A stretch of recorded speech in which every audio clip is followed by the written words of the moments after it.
Hello, friends. I know I've been on a bit of a GL kick lately, Gonzalo Lira, and recommending his videos, and I know that topic, Ukraine-Russia, is so touchy that some people will refuse to even um, entertain that gentleman for even a moment, which I think is unfortunate. But I wanted to bring to your attention one last time. Hopefully, this is the last time I'll reference him. Well, I mean, I've got nothing against referencing him, but I just don't want to keep repeating myself. That I think that he's worth listening to. And so I'll put a link to his video where he talks about empathy and the importance of empathy. And he's talking about empathy in reference to the situation in Ukraine, Russia. And I don't want to take away from his argument or his analogy because he does such a fantastic job of it. And so I'll leave it to you whether you want to check out his video or not, because I think it is excellent. The analogy that he makes about if Mexico was invaded by a foreign force and what the U.S. response would be and all that kind of stuff. But he makes a very, very powerful analogy, so I'll just leave the link for that and let you decide. But just a very, very excellent point. And the importance of empathy that he struck on. Now, I know in my last video I talked about religion, that I thought that the three major religions, well, three of the major religions, Islam, Christianity, and Judaism, all worship the same God. And I know that upsets some people very much. Some people say, oh no, that can't be. It can only be, you can only believe in God this little narrow way. And this again gives a reason for the importance of empathy, because empathy, it allows you to put yourself in the other person's shoes. It allows you to think, well, what is the other person thinking? And this is what would encourage a peaceful community amongst the varying religions. So if you can put yourself in the other shoes, now they have a term, they call it the Great Commission. And oftentimes they'll say, go into all the world, preach the gospel to all mankind, and those that believe and are baptized will be saved, and those that don't are not going to be saved. It's a pretty narrow definition. I'll give it that. I understand it. I know the context of it. But bear with me for a second. And if we ask ourselves, can I have more empathy? What is the last instruction of the Gospel of John? This is what I call the Great Commission. Is when the apostles points to somebody else, it's right after Christ is telling him to feed his sheep 3 times, Peter, because he denied him 3 times, right? And Peter said, well, what about this guy? What about John? And Jesus' response is, what if I want him to remain until I come again? What is that to you? You follow me. And I think this is a kind of a great commission. It's not so much how and it returns to the scripture in Romans. What about those other people that are trying to worship God in their own way? What about no. God would say to us, you follow God the way you know how. That's having empathy for the other person by not trying to dictate the way that they're supposed to believe, not trying to dictate. If they are serving God and the other religions are trying to serve God, then who am I to judge another man's servant? That's what Romans teaches me. Romans, right? That I mentioned in my video yesterday. So these, again, the importance of empathy. It allows us to understand world events from a different perspective. It allows us to understand world religions from a different perspective. And now all the news coming out about abortion. Believe it or not, when I ran as a candidate, the number one question that I got by email was, what are your views on abortion? That was the number one question. I would get it all the time. If you're not pro-life, I'm not going to vote for me. What's your views on abortion? And my response was always the same. I would tell them that I read the story of David and Bathsheba. When David did a horrible thing, he killed his friend and took his wife. And the child that was born, God said the child is going to die. When did God proclaim that over the child? Before he was even born. The child was innocent. And it wasn't a fetus. The child had already been born and then the child died. So it wasn't an abortion. And that made me think about the individual circumstances, to have empathy. How can I have empathy of an experience that I'm never going to be able to have? But I can imagine and saying, hey, every circumstance is unique. It's like saying, are you pro-automobile?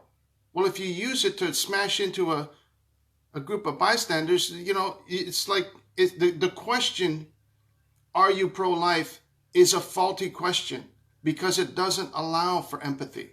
It doesn't allow for specific circumstances. I would always reply, I am against late-term abortion. I'm against sex selection abortions where they say, well, if it's a male, we're going to keep it in female. I think that's horrible. I think late-term abortion is horrible when there's an opportunity to have that child be, put into another home that the parents want to have children and they can't, and so on and so forth.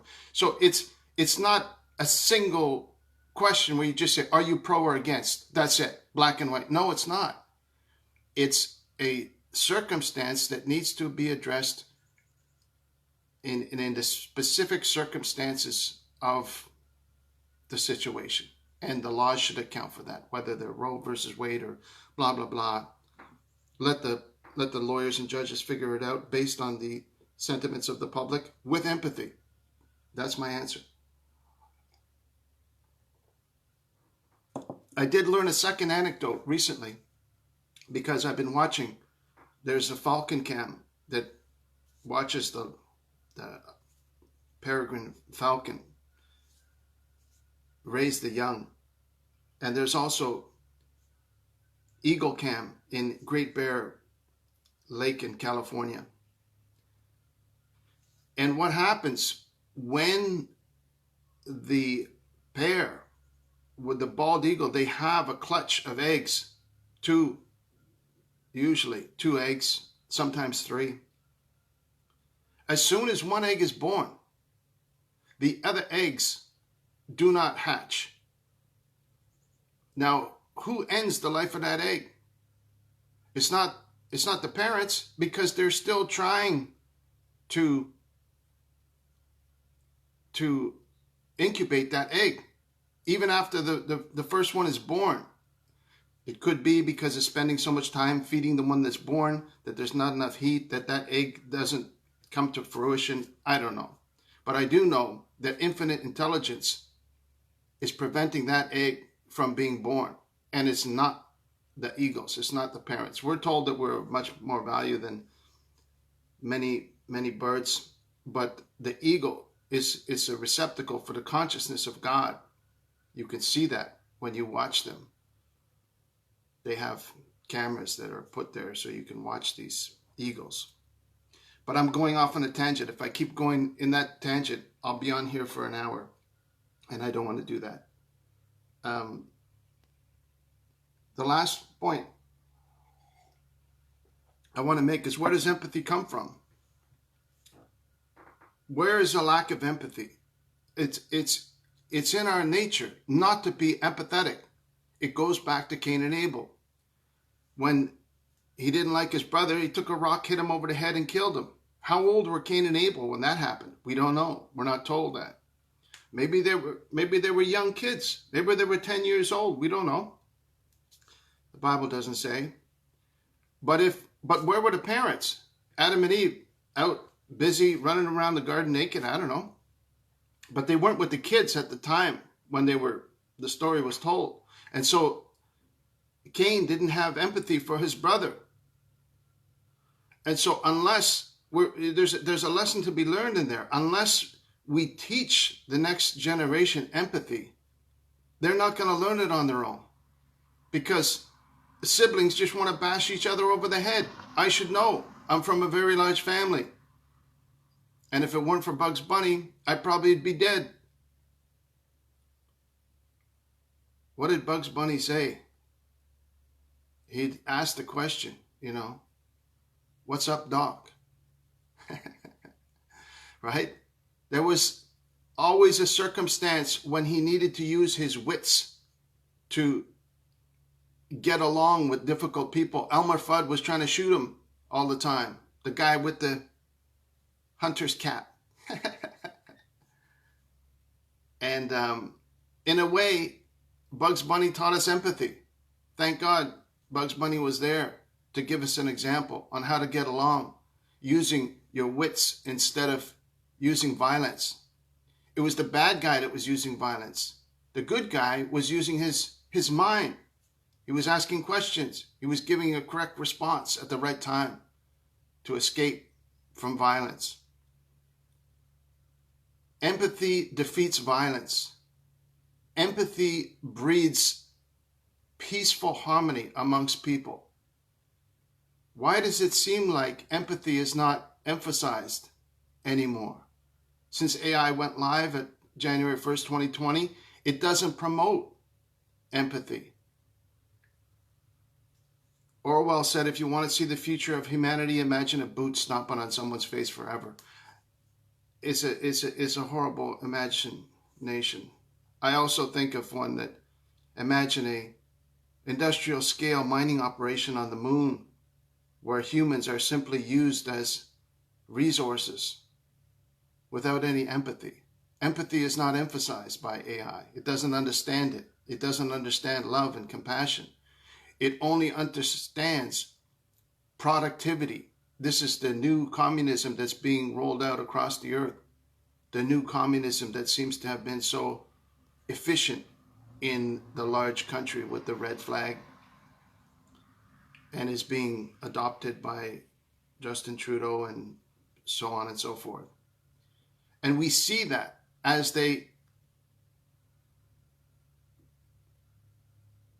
program the mind of people, these videos that come up of people in glass factories and steel working factories, and you'll see all these hard, laborious, labor-intensive images appear.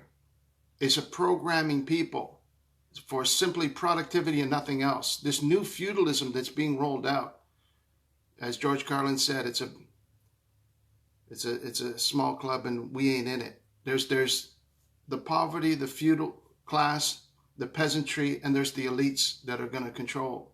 And this is what the world is moving towards, and trying to get humanity to accept poverty. What's the only escape? Education, right? Escaping from debt, owning your own land. This is why they don't want people to own land, because it gives them independence.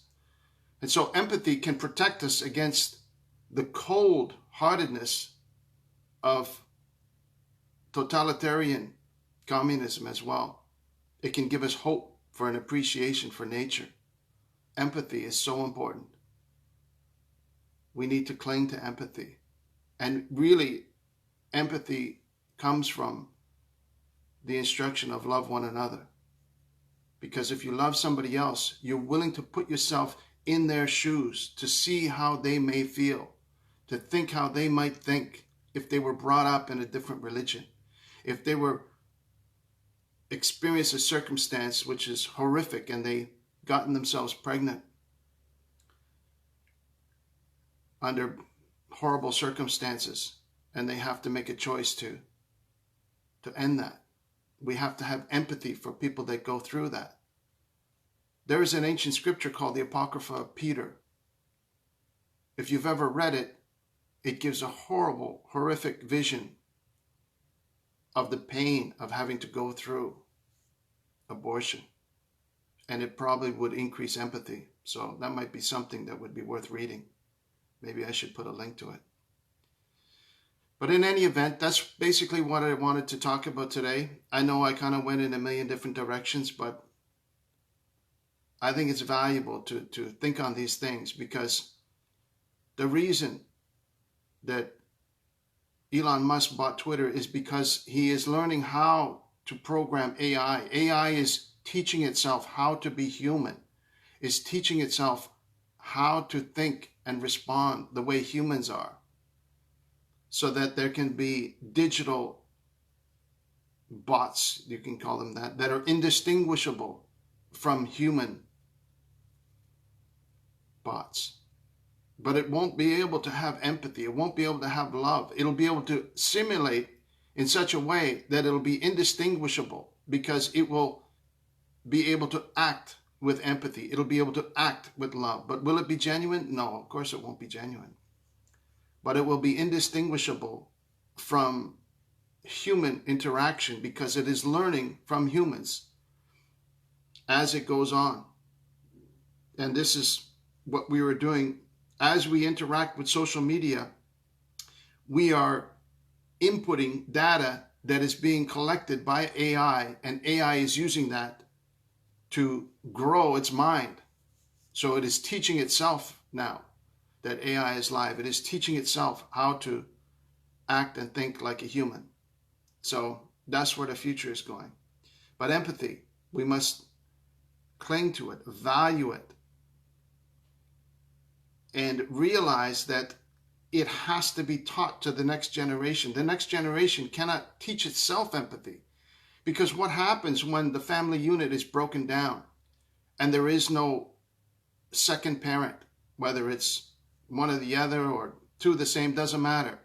Unless there is a loving family bond to teach empathy to the next generation, they will just pick up a rock and hit each other over the head. This is why you often see the idea of empathy is anathema to somebody that is trained in victim mentality, somebody that's trained in only left-leaning ideology alone and cannot relate whatsoever to the other side, just as the right cannot relate to the other side. But we should be empathetic to those people that are thinking in victim mentality, because they did not have Bugs Bunny to teach them empathy. They didn't have a loving family to teach them. They were raised with one parent. And what does the one parent do? The one parent raises them up to be a victim and to cling to victim ideology. And victim ideology does not have any empathy for the other side.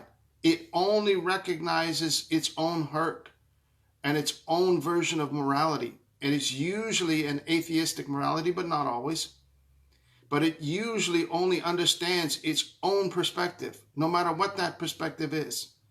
And if it cuts off the outer edges of its relationship, those relationships get smaller and smaller and smaller until they devour themselves. And that can happen on both the left and the right. It's not just the left that does that. It's the right as well. The right will do the same thing. Unless you're absolutely pro-life from conception, you have no relationship to me. I cannot be empathetic to you at all unless you absolutely believe that in all circumstances. And this absolutism when it comes to the belief in the pro-life image does not allow for any empathy. That's just as bad as the far left that says unless you give absolute total autonomy to the woman, that she's allowed to end that life that's within her at any point, even up to and even after birth, then we have no way of discussing with one another. They cut you off, or you cut them off, or vice versa. That means there's no empathy on those two extremes, left, right, up, down, doesn't matter. Take any topic. Religion, economics, abortion, politics, right? All the big ones, politics and religion, sex, gender, blah, blah, blah, blah, blah. Unless there's empathy, there is no harmony. Unless there's empathy, there's no cooperation. Unless there's empathy, there's no love one another possible. It's just a stone hitting the other person on the head. And that's just a bad state. Thank you for watching. That's all I have to say for today. I'm going to put the link to Gonzalo Liro's awesome video about empathy I hope you check it out. It's worth watching. I thank you very much for watching. God bless you. I love you. Have a wonderful day. I'm too serious. I know I'm too serious. I got to lighten up. So on that note, I'm going to end. I'm going to end with a song from Bugs Bunny, a very important song for you, so that I won't be so serious, okay? It goes like this. Fiddle-dee-dee, fiddle-dee-die, all I can see are rainbows in the sky. Oh, fiddle-dee-die, scoobly-bee-bop, ba-da-ba-da-bee. Thank you for watching. Bye-bye. I love you. Bye.